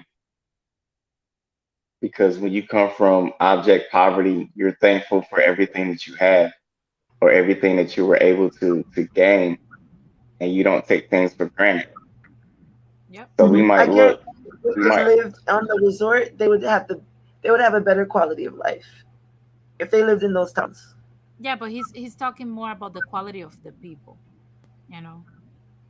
So Yeah, the continue, people, the continue, son. quality of the people, like they would have a better appreciation for life than somebody that's spoiled like from a first world nation like us. Power goes out, we call the cable company, or not the cable company, but if the internet goes out, we call the internet provider, we bitch and we complain because we haven't had internet in 15 minutes. But you have these guys that literally have gone a day without eating, or they have to conserve water because they don't know when they're going to be able to get water again. Like they're more thankful and they're more appreciative. Yeah, yeah, and not only Wait, that, hold on one it's second. You're but saying that from a U.S. military point of view because I understand it. Thank you for your service, all of that. Um, no, no one wants to live like that. I think that is like but if you think worshiping about poverty. it, No, what but he's that's No, saying, worshiping. you're missing my point. You're missing my point. I yeah, get your point. I get your point, but what I'm saying is that if that were the case, Bill Gates wouldn't exist, right? We do have a bigger appreciation for better things, and that's why we want to get more. But I don't want to worship poverty. I don't want to conserve water unless I'm like an environmentalist. no, no, But he's not glorifying. That's not He's what not. I meant. All aboard. Yeah, he's not glorifying poverty. What he's saying is that it's ironic to see that even in these precarious situations, you will find that these people are better quality of people rather than, like Capricorn Way said, entitled Americans, that have okay, access to everything in a matter of minutes. And the quality of people here is in decay. But somehow in these well, countries, in our countries, that things are so difficult and so precarious, the quality of the people are better. People are more humble, more honest, more I don't know decent, about that. more appreciate. No, they are, they I- are. I'll I tell don't you. know I'll about tell you a that. story. Listen. So, I had so me and a good friend of mine, like we literally deployed 3 times together, and this dude was like hard as nails. I'm talking about get shit done. They say, what it is, I forget what the saying is. Something something piss vinegar. He was that type of person, and the last deployment that I was on was in Africa. And when we were in Africa, there was a tropical storm that hit, and there were people that were, they didn't have a place to live, and they got rained on basically for days. And when we went out there, we were driving from Shabelle back to Djibouti, and we were looking at the people, and these are people that literally got rained on, didn't have a place to go, didn't have a place to live, and they were still walking around once the rain and everything had subsided. They were still walking around with smiles on their face because they were just thankful that the rain was over. They weren't crying, they weren't complaining, they were just happy people. And he actually broke down because he was like, "Man, you see people take so many things for granted, but these people just got rained out of where they live, and they still have a smile on their face. They're still thankful." That's something that we as Americans or people that live in first world nations, it's just something that we forget, we've forgotten, just to be thankful for what we have, you know. It's called infrastructure, and we pay for it. And even in the islands, we still pay. We pay a lot of money for these things. So no, I'm not going to be thankful to not have a roof that works after a hurricane. I we can still have a smile on our face, but like I don't even know what that means. Like we can still people in America don't have water in Flint, and they still smile.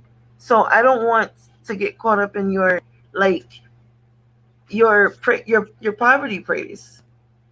Um, what branch are you in? That's Okay. oh my goodness, all aboard. What branch That's are you in? you just that just went completely over your head. No, no, no. I Um, got exactly what you I'm said. good.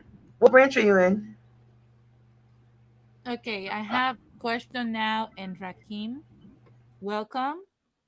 Hi. Rakim and question now. How are you, Hey, Rakim now? hey, hey, Denise. Hi, everyone. Hey, what's up? What's up, everybody on the platform? How's everybody doing tonight? Good Good, good. evening. Hi Thank you, pretty good. everyone.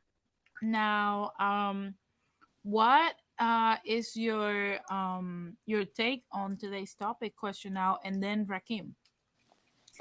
Be cool.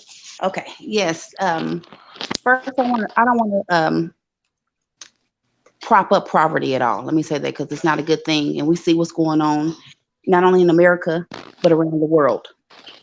Second thing is that I have seen it when we talk about America and America being spoiled and all this great stuff. I have seen lineage wise us doing the same thing in that type of poverty. Sorry, I was talking to my nephew. Okay, there Don't you go, worry. baby. There you go, baby. Go ahead. Okay, but anyway, um, we have seen this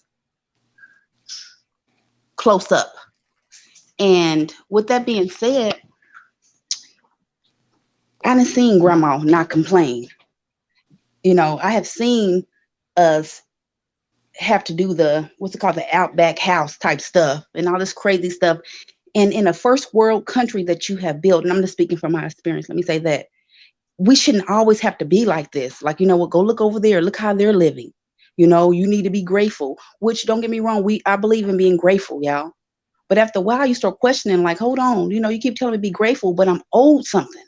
You telling me that, hey, well, you don't have it bad like the people in South America, you need to thank God, which is true, but you owe me something. You making me live in a first world country like I'm in a third world country. And we don't show all the impoverished parts of America as well. We show some in the ghetto part of it, like the ratchetness or the shaking the booty or the dirt on the ground, but you don't show the fact that the lead in the water, not only in Detroit, not Detroit, but gosh, on my tongue. Flint, Flint, Flint.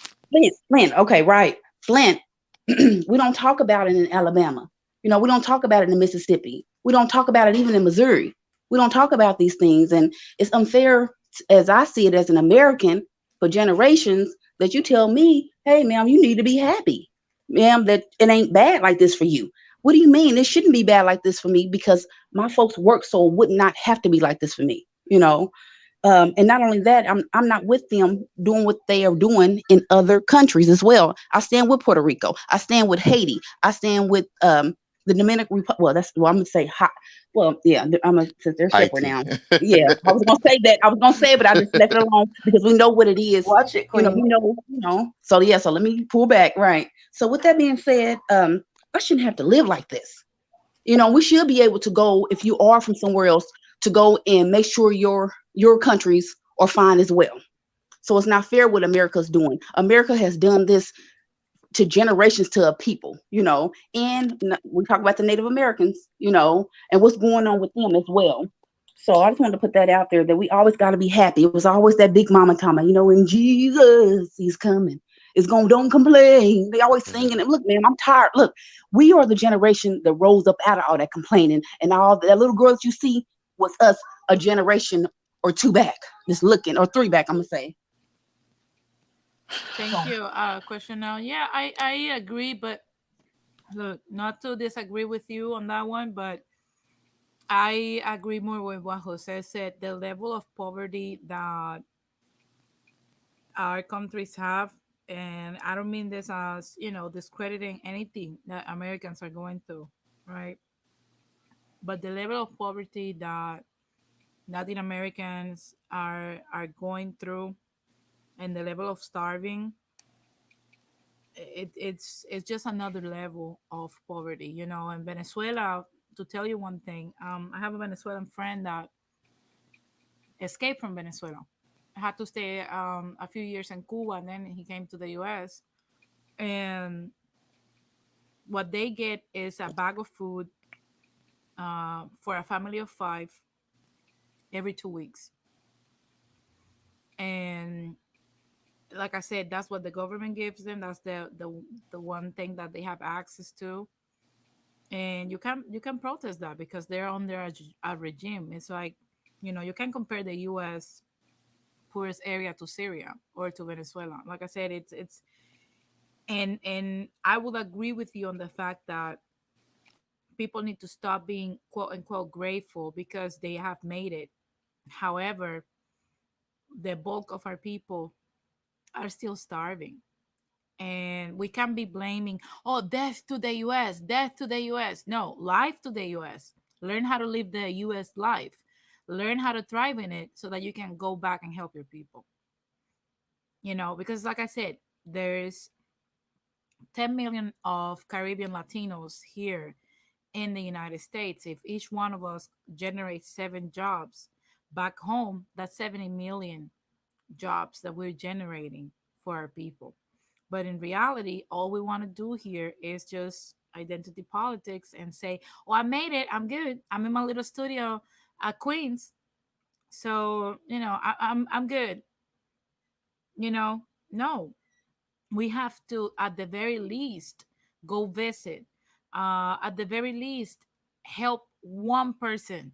At the very least, and in our lifetime, just help one person, help 2 people if you count back at home. But don't be out here saying that you have made it and you're glad and this and that, because in reality, you have just became a different community. And then what's even worse, I'm sorry, is that you will come at the people that are actually denouncing what's going on and paying attention to the important things that are happening in Latin America, and you will try to shame them and drag them and attack them on petty shit that really doesn't mean anything, simply because you disagree with them, because you really don't feel like getting off of your ass, turning off YouTube, turning off Netflix, and actually go out and do something for your people.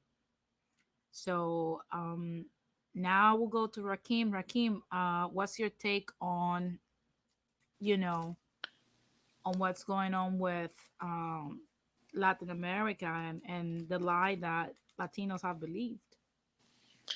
Okay, well, my take on first off, another great episode on your platform, Denise. And my take on it is that it goes to show you the extreme amount of poverty that a lot of people in Latin America are living under, and how you can have corrupt governments that will sell the people out for their own, profitable gain, while the people are left to be the workhorse of the country, and they're constantly living in squalor. As you can see, from what you were showing in Puerto Rico from the hurricanes, people with uh, what do you call those roofs again? Temporary roofs and different things like that, and the way people are living in the Dominican Republic, and even all the way to Colombia with the uprisings over, food shortages and people starving and everything. I agree 100% with what you were saying as far as people living in extremes amount of poverty, and a lot of Latin Americans that are, here in the States really don't understand it because they haven't took the time out to learn about what's going on in their countries of origin, whether it be, whether you're third generation, second generation American. It's important for you to learn that so you can understand that if you take pride in your country and you take pride in, your heritage, it's something that needs to be done to go back and help those people down there because they're starving. And, resources is limited, and it's an extreme amount of poverty. So that's very important. Um, to cover what Sundown was saying, I understand and I agree to a certain extent, but I agree with Q as well, and I agree with what all aboard was saying is that the difference between here and in Latin America, which is a big difference in poverty, don't get me wrong, but you can have villages where everyone is poor versus here, poverty grows up side by side with wealth. So what you will see is, people living in poverty, but they'll be 15 minutes away from a downtown area where they see people living in luxury. And, people can live 10 minutes apart, but one isn't, poor and the other one is rich. And the way that the country promotes, you know, wealth and status can make people question everything, especially like question now was saying, we've always been raised to be appreciative of everything that we have. Of course, it's not as severe as Latin America, but it's been times as well where I've grown up without, where we wouldn't have heat, where I would have to boil water to bathe and different things like that.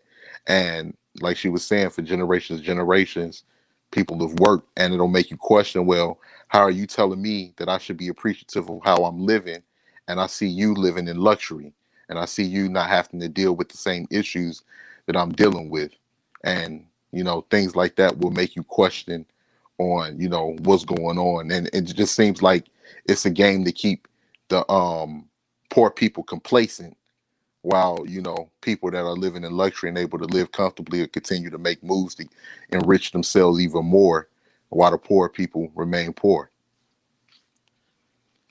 Yeah, I understand both sides. I just, like I said, I feel I understand also what Sondan was saying is the quality of people, because when I go to Puerto Rico, the quality of people, not because I'm Puerto Rican, of course, but the quality of people are like 10 times, 100 times better. The same goes for the DR, you know, as opposed here, when people, you would think that, commodities and the lifestyle will make people happier.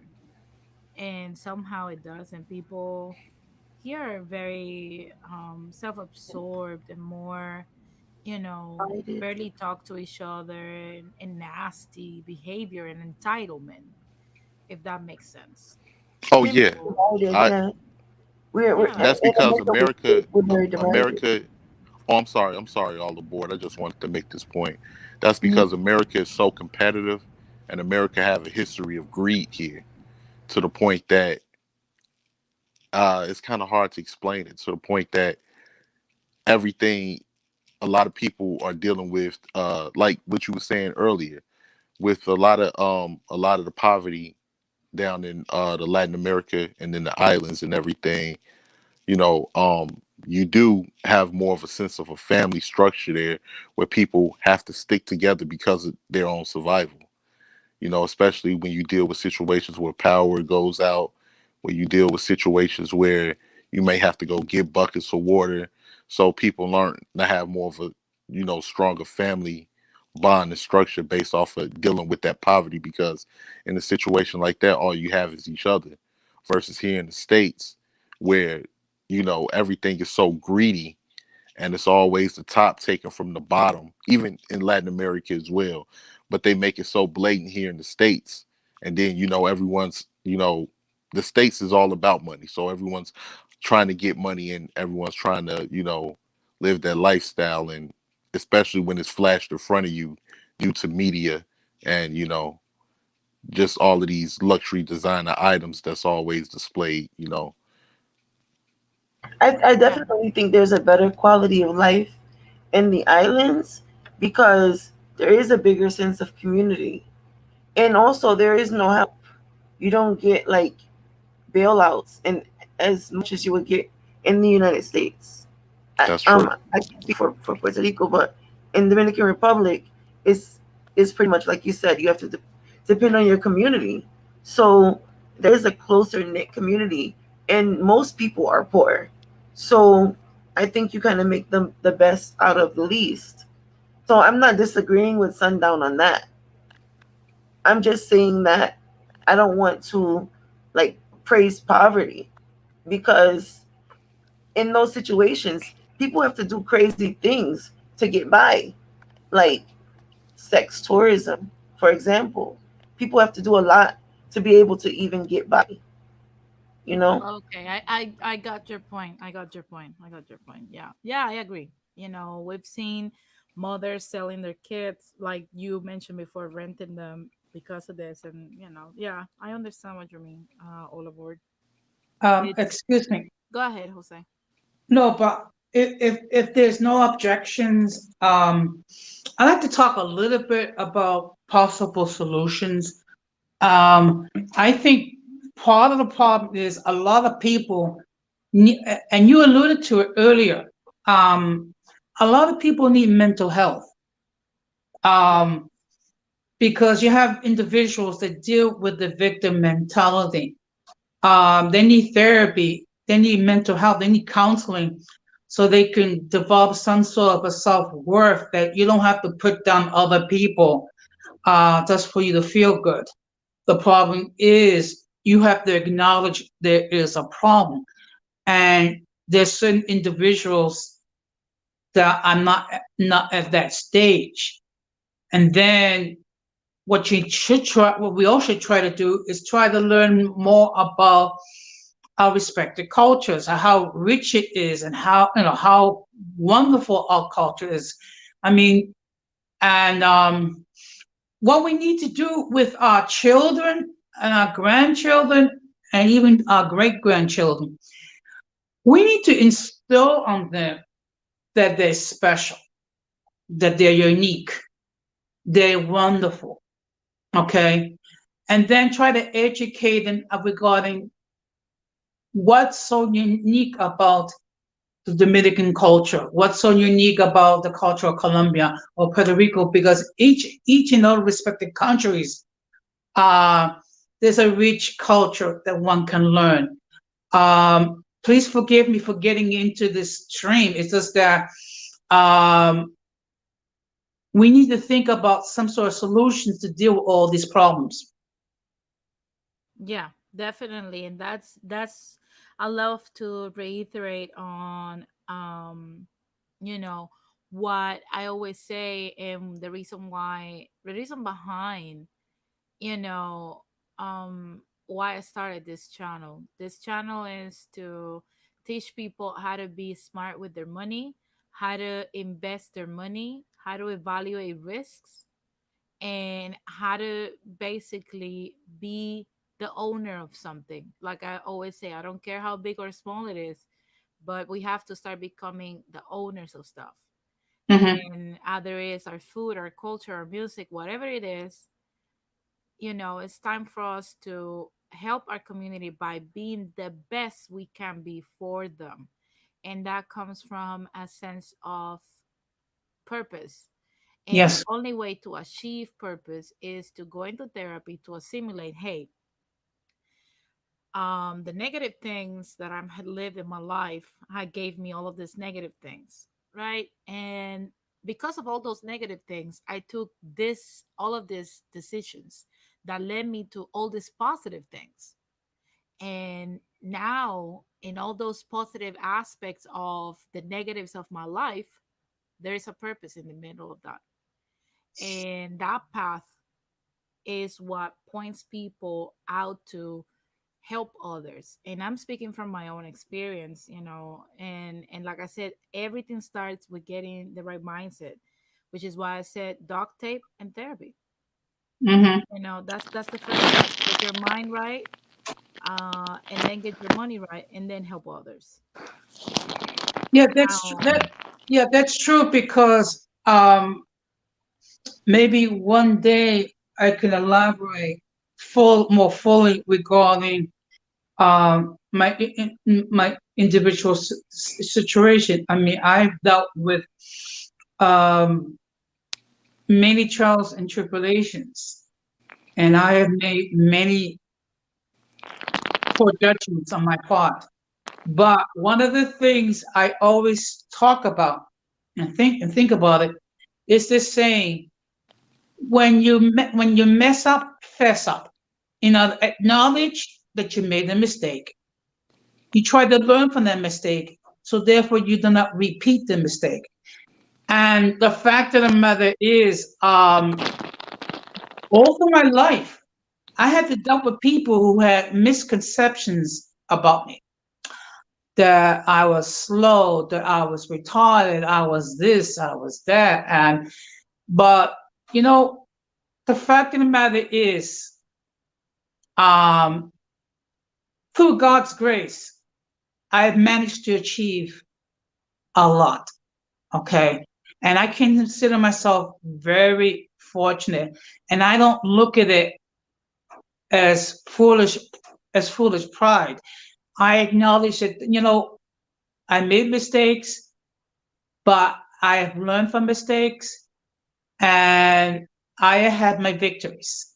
Um, Now, I would like to be a mentor to some people, but the fact of the matter is, people have to be willing to accept to be mentored.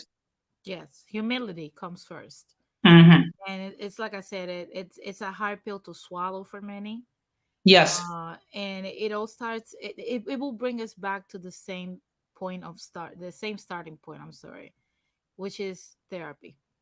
Hmm. Now, I want to thank all of you guys for coming here, and I'm gonna start wrapping this up. Please, to the ones in the chat, like and subscribe if you haven't subscribed yet, and hit that bell for notifications so that you don't miss our future shows. And after I close today, I'm gonna have two announcements for those who have missed them before. Now, I want to give a huge shout out to Rakim for his donation. Thank you very much, Rakim, No um, problem, for the Denise. support. It helps me grow the channel more and bring you guys better content. So I appreciate that. Now, I'm gonna start wrapping this up. So I'm going to start with Jose. First of all, uh, I thank you, Denise, for being very gracious in allowing me to participate in this live stream. And the fact of the matter is, this has been a problem that's been going on for a long time, and it's going to take a long time to correct it. However, the key is admitting that you have a problem. Once you are able to get to that stage, the battle is half done.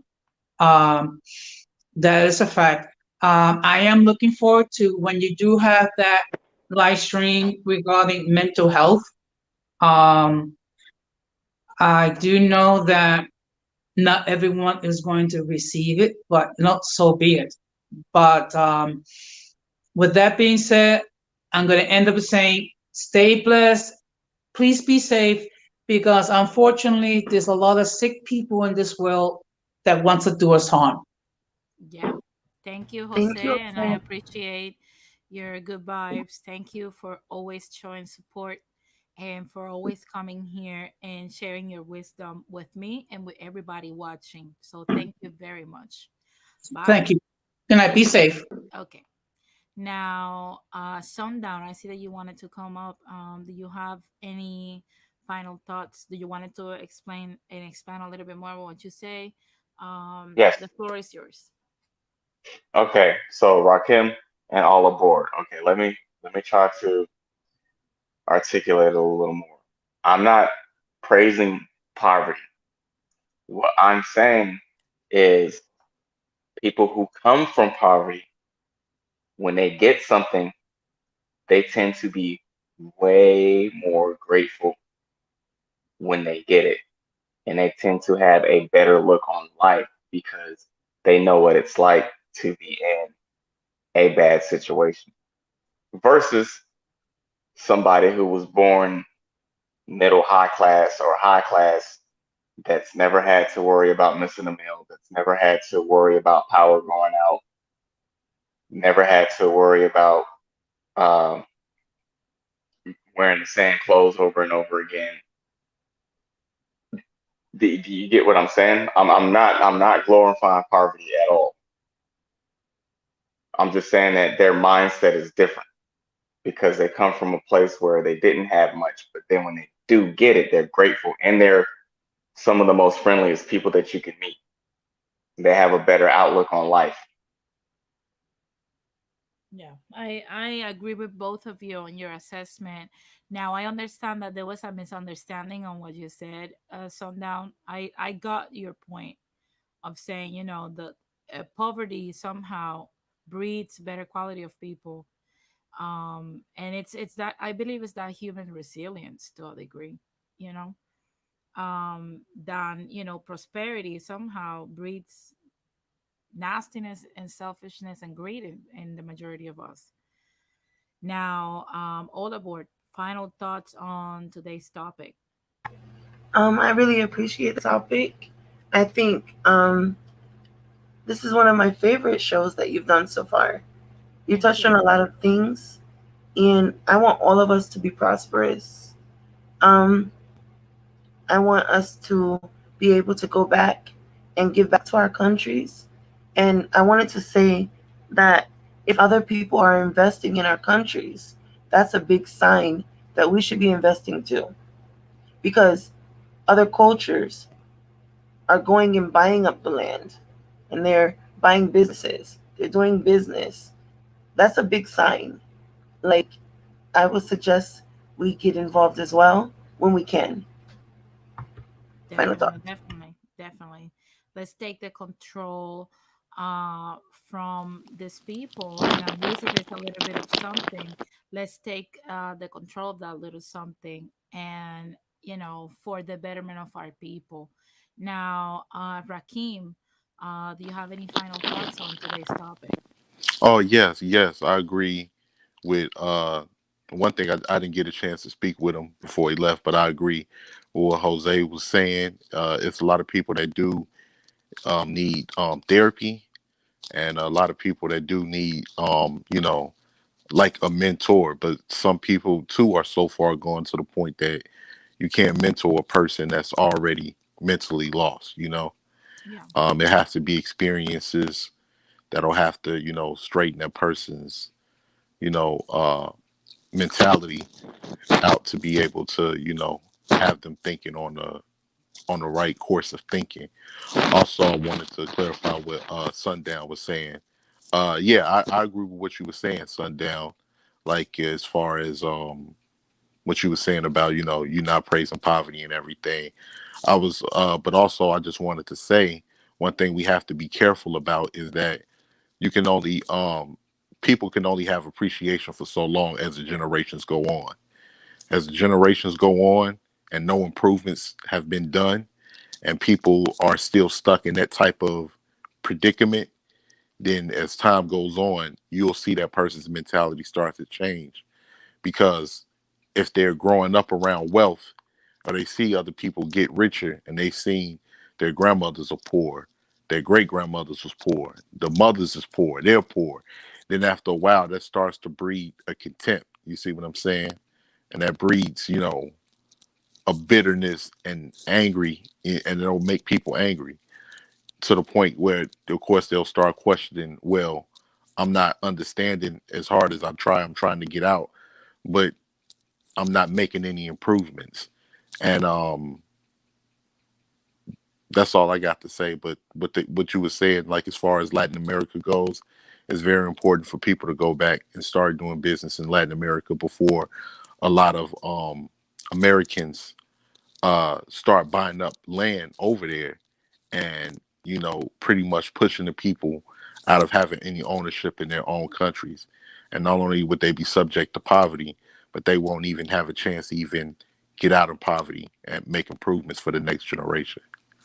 definitely, definitely. Thank Hey, you. Rakim, do you have like a channel? Cause like we need to talk behind the scenes more. I'll leave you guys backstage if you guys wanna have the combo. You guys Yeah. are more than welcome. So I will put you backstage right now, Rakim. Okay. But Sundown, stay tuned, and you can actually share your thoughts with Yeah. Rakim backstage once the show is over. Now, final thoughts, Sundown, and then we'll Um, close the show. no, no. I just wanted to give you a shout out, man, and just say, look, don't worry about the views that you're getting. Um, it's quality over quantity, right? Yes, It's quality over quantity. You're trying to teach people. You're not only trying to teach people, you're providing links, you're providing stats. You're not talking out of your ass. You don't have a bunch of people on here just bouncing ideas off of each other that make no fucking sense. Excuse my language. yeah, I Uh, get it. and I appreciate that. I appreciate you letting me on your platform. I don't know if you've noticed, but like whenever I do come on this platform, this platform to me is a professional platform. So I try to be as professional as I can out of respect for you and what you're trying to do for your people. I respect that. And look, it might take you a little bit longer, but the people that come to you are going to be high quality people with a like mindedness of you, not just talking about other groups. but trying to actually build something that's going to help fix like the generations that are affected by what's going on in your countries. So I just wanted to give you a shout out and say, man, just keep doing what you're doing. I respect that everybody that's in the chat respects it, and you'll take off. Thank you very much, Sundown, and thank you for the support. And yes, look, when I started this, I did not even wanted to start this. I've had this views for a very long time, and because of I spent 3 years in radio, you know, I gain a lot of how can I say it, ways of having more skills in mediating and stuff like that. But it wasn't until my fiance said, "Hey, this is the equipment. Start your YouTube channel. You have a lot of wisdom to share." That I said, "You know what? Probably he's right." And I started, and a lot of you guys supported me from day one. And look at where we're going. We're 100 subscribers today, and I just started 5 weeks ago. So definitely, yeah, I'm gonna. Even if we have 3 subscribers, I'm still gonna bring content like this so that even if it's 3 people, the 3 of us can do some stuff for our people. So thank you to Question Now, to Smoothie, to Morena, to Blue Moon, to Capricorn Way, to Morenito Ruiz, to everybody that shows me their support. I'm very humbled to actually see that you guys come here every day and you actually enjoy my content. Um, so to respond to what question I said, she said, Denise, can you do part two? This was perfect life, and we need to go deeper and talk about mental health. Thank you for the invite. I don't want to spoil part four. This is a serious question now. I did part one, part two, and this is part three. Um, I'm not sure if next week I'm gonna bring part four because I'm bringing a special guest to go on the last part of the Lie Latinos Have Believed before we start the season for summer show that I'm going to be doing on my channel, which are not live streams. It's more like a small show to bring people on the ground, actually on the platform. So definitely stay tuned. I will announce it on Monday if I'm definitely doing part four next week or the week after. But we're gonna end with a golden seal. We're gonna bring a special guest that will, talk into us a lot of knowledge and a lot of wisdom like he has done to me. So trust me, I'm not telling people drink this medicine and I have not drinking myself. He has helped me get my mindset the way it is today, and I want to share that with you guys because it bettered my life. So trust me, the part four is coming. It's going to be amazing. And thank you, Smoothie. Yeah, it takes, it says that the algorithm's not supposed to like you for like a year or two. So I'm ready for what's going on. But definitely I want to thank all of you guys for coming here and sharing your thoughts with me. And I want to share with you guys something special.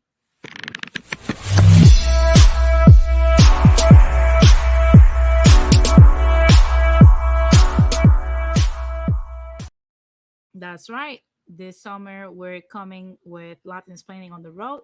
Like I mentioned before, we're going to bring people on the ground and to share their thoughts about business ventures and businesses. Also, if you have a business and you want to give a shout out, I do not charge for this. You can just hit me up and I will promote it here for free. So if you're part of our community or part of any other minority for that matter, make sure to reach out to me, follow me on Instagram, shoot me an email, and definitely we can work something out. I've done it for other people like Real Deal, and he promotes his channel here. I have no problem with that. We're all about, uniting and coming together. Now, after I'm finished, Brotep is coming with his show, but before I leave, I have another special announcement.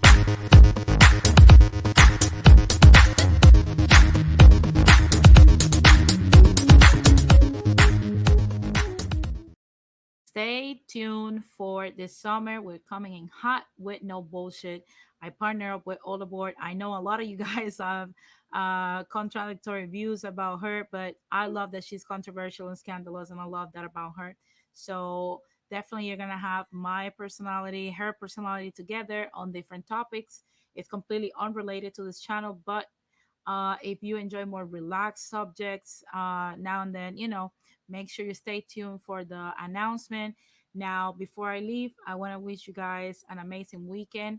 I'm going to pop up Saturday with a special about the Puerto Rican governor, Pedro Pierluisi, and other thoughts. So if you enjoy this content, please like, subscribe, hit the bell for a notification. Also, if you like this content and you have some thoughts that you cannot share with me on the live, you can also drop a comment and I will be reading them in the next live. So thank you very much, guys, for joining me. Thank you to all the panelists, Brotep, All Aboard, Rakim, Sundown, Question Now. Thank you for joining me. Also, make sure you follow Brotep and also stay tuned for his show that is upcoming. Thank you, guys, as usual, and I'll see you guys on my next show Saturday. Peace.